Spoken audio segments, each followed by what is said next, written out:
Hello, good morning friends. ನಾನು ಒಂದು ಹಣ್ಣಿನ ವಿಷಯ ಹೇಳ್ತೀನಿ ನೋಡಿ. ಇದು ಬೇಲದ ಹಣ್ಣು ಅಂತ.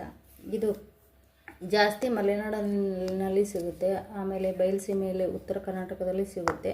ಅಂದರೆ ಹುಡುಕಬೇಕು. ಇದು ಪತ್ರೆಕಾಯಿ ಗಿಡ, ಇದು ಎರಡು ಒಂದೇ ಥರ ಇರುತ್ತೆ. ಹಾಗಾಗಿ ಇದರ ಹೆಸರು ಬೇಲದ ಹಣ್ಣು. ಇದು ನೋಡಿ, ಓಪನ್ ಮಾಡಿದಾಗ ಈ ಥರ ಹಣ್ಣು ಬರುತ್ತೆ. ಇದು ನೋಡಿ, ಅದು ಬೆಲ್ಲ ಸಕ್ಕರೆ ಯೂಸ್ ಮಾಡ್ಕೊಬೋದು. ನೀವು ಬೆಲ್ಲ ಜಾಸ್ತಿ ಯೂಸ್ ಮಾಡ್ಕೊಂಡ್ರೆ ಇನ್ನೂ ಚೆನ್ನಾಗಿರುತ್ತೆ. ಇಲ್ಲಾಂದರೆ ಒಗ್ಗರಣೆ ಥರನೂ ಹಾಕ್ಕೊಂಡು ಒಣ ಖಾರದ ಪುಡಿ ಮತ್ತು ಹಾಗೆ ಉಪ್ಪು ಸೇರಿಸಿ ಅದಕ್ಕೆ ಒಬ್ಬೊಬ್ಬರು ವೆರೈಟಿ ಮಾಡ್ಕೊತಾರೆ. ಇದರದ್ದು ಪಾನಕ ಕೂಡ ಮಾಡ್ಕೋಬೋದು, ಇನ್ನೂ ಚೆನ್ನಾಗಿರುತ್ತೆ. ಹಾಗೆ ನೋಡಿ, ಈ ಥರ ಒರಟು ಈ ಥರ ಬರುತ್ತೆ. ಅದೇ ನೋಡಿ, ಇದು ನೋಡಿ, ಒಳಗಡೆ ಈ ಥರ ತಿರುಳಿರುತ್ತೆ. ಇದಕ್ಕೆ ನೋಡಿ ಎಷ್ಟು ಇವು ಇದಾವೆ ಅಂತಂದರೆ, ಕೋಶಗಳು, ಬೇರು, ತಾಯಿಯ ಬೇರು ಥರ ಎಷ್ಟೊಂದು ಬೇರುಗಳಿದ್ದಾವೆ. ಇದನ್ನು ಏನು ಅಂತಂದರೆ ತುಂಬ ಹುಳಿಯಾಗಿರೋದ್ರಿಂದ ಇದಕ್ಕೆ ಬೆಲ್ಲ ಹಾಕ್ಕೊಂಡು ತಿಂದರೆ ತುಂಬ ಚೆನ್ನಾಗಿರುತ್ತೆ. ಇದನ್ನು ರಾತ್ರಿ ಆ್ಯಸ್ ಯೂಸ್ವಲ್ ಆಗಿ ಏನು ಮಾಡ್ತಾರೆ ಅಂದರೆ, ರಾತ್ರಿ ಬೆಲ್ಲ ಹಾಕಿಟ್ಬಿಟ್ಟು ಬೆಳಗ್ಗೆ ತಿಂತಾರೆ ಇದನ್ನು. ಹಾಗೆಯೇ ಬೇಕು ಅಂತಂದರೆ ಇದನ್ನು ಏನು ಮಾಡ್ಬೋದು ಅಂತಂದರೆ, ಇದು ಸಕ್ಕರೆ, ಇದು ಬೆಲ್ಲ ಮತ್ತು ಇದನ್ನು ಹಾಕ್ಬಿಟ್ಟು ಜ್ಯೂಸ್ ಮಾಡ್ಕೋಬೋದು. ಹಾಗೆಯೇ ಇದು ಶುಗರಿಗೂ ತುಂಬ ಒಳ್ಳೆಯದು.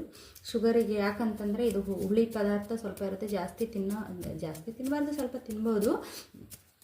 ಶುಗರಿಗೂ ಒಳ್ಳೆಯದು, ಶುಗರನ್ನು ಕಂಟ್ರೋಲ್ ಮಾಡುತ್ತೆ. ಹಾಗೆಯೇ ಇದು ಪ್ರಕೃತಿಯ ದತ್ತವಾಗಿಯೇ ಹುಳಿ ಅಂಶ ಬಂದಿರೋದ್ರಿಂದ ಹುಳಿಯಾಗಿರುತ್ತೆ, ಒಂದು ರುಚಿಯಾಗಿರುತ್ತೆ. ಸ್ವೀಟ್ ಇರಲ್ಲ, ಅಷ್ಟು ಒಗರೊಗರಾಗಿರುತ್ತೆ, ಇಲ್ಲಾಂದರೆ ಹುಳಿಯಾಗಿರುತ್ತೆ, ಎರಡರಲ್ಲೊಂದು. ಹಾಗೆಯೇ ಇದನ್ನು ತಿನ್ನೋದ್ರಿಂದ ಏನೇನು ಲಾಭಗಳು ಇದ್ದಾವೆ. ರೋಗ ನಿರೋಧಕ ಶಕ್ತಿ ಹೆಚ್ಚಾಗುತ್ತೆ ಇದನ್ನು ತಿನ್ನೋದ್ರಿಂದ. ರೋಗ ನಿರೋಧಕ ಶಕ್ತಿ, ಹಾಗೆಯೇ ನಮ್ಮ ಇಮ್ಯುನಿಟಿ ಪವರ್, ರೋಗ ನಿರೋಧಕ ಶಕ್ತಿ ಜಾಸ್ತಿ ಆಗುತ್ತೆ. ಹಾಗೆಯೇ ಇದನ್ನು ತಿನ್ನೋದ್ರಿಂದ ನಮ್ಮ ಹೆಲ್ತಿಗೆ, ಆರೋಗ್ಯ ಸಮಸ್ಯೆಗಳು ಏನೇನೆಂದರೆ ಶುಗರ್ ಕಂಟ್ರೋಲ್ ಮಾಡ್ಬೋದು. ಹಾಗೆಯೇ ನಮ್ಮ BP ನಿಯಂತ್ರಣ ಮಾಡ್ಬೋದು. ಹಾಗೆಯೇ ನಮ್ಮ ಆಯಾಸ ಸುಸ್ತು ಕಡಿಮೆ ಮಾಡ್ಬೋದು. ಹೇಗೆ ಅಂದರೆ, ಜ್ಯೂಸ್ ಮಾಡ್ಕೊಂಡು ಕುಡಿಯೋದ್ರಿಂದನೂ ಆಯಾಸ ಸುಸ್ತು ಕಡಿಮೆ ಆಗುತ್ತೆ. ಇದನ್ನು ತಿನ್ನೋದ್ರಿಂದ ನಾವು ದಿನಾಲೂ ತಿನ್ಬೋದು. ಇದನ್ನು ದಿನಾಲೂ ತಿಂದ್ರೂ ಕೂಡ ಇದರಿಂದ ನಮಗೇನಾಗುತ್ತೆ ಅಂದರೆ ಲಾಭನೇ ಜಾಸ್ತಿ ಇದೆ.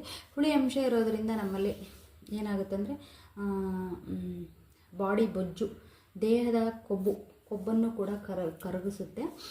ಅದಕ್ಕೆ ದೇಹದ ಕೊಬ್ಬು ಕರಗಿಸೋಕ್ಕೂ ಇದು ತುಂಬ ಸಹಾಯಕವಾಗಿದೆ.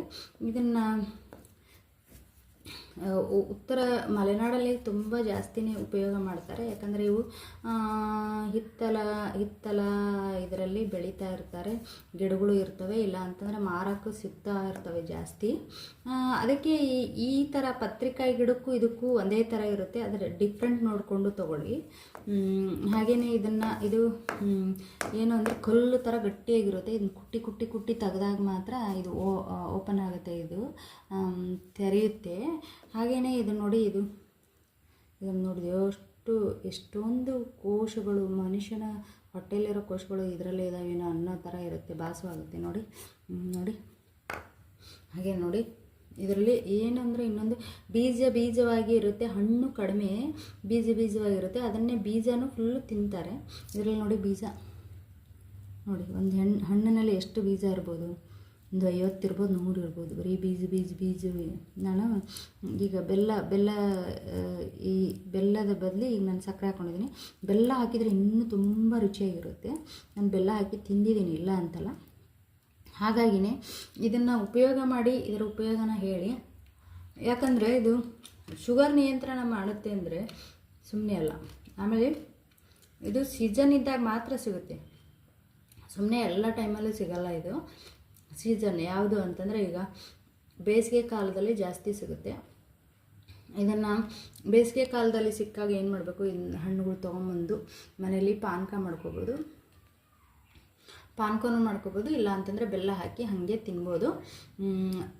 ತಿಂದಾಗ ತಂಪು ಆಗುತ್ತೆ ಹೊಟ್ಟೆಗೆ. ಹಾಗೆಯೇ ಇದರಿಂದ ರೋಗ ನಿರೋಧಕ ಶಕ್ತಿ ಜಾಸ್ತಿ ಆಗುತ್ತೆ. ಇದನ್ನು ತಿಂದು ರುಚಿ ಹೇಳಿ.